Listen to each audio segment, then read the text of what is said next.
Now, for me, as someone who's interested in other kinds of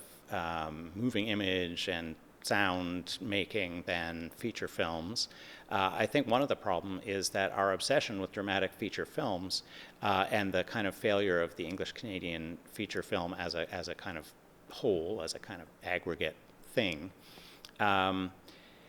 is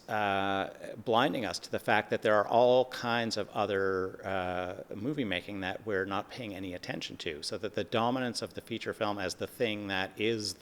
film in public discourse means that the great successes that we have creatively and also in terms of actual, visibility and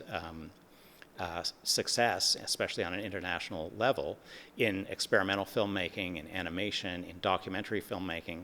are essentially discounted simply because that work is not narrative feature film.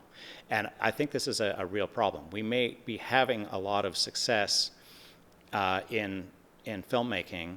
but we're not having it in the area that we pay attention to. And as a result, the things that we are really good at are devalued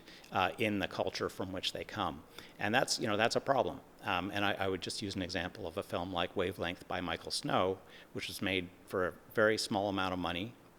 in the late 1960s, and is a film that's been seen and seen and seen and seen again for more than 5 decades now. And people are not going to stop looking at that film, which is a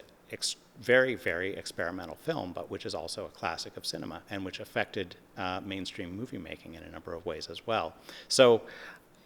one of the things that I think we can do also, in addition to trying to build up a better feature film industry, is to look at the other stuff that we're making and pay attention to it.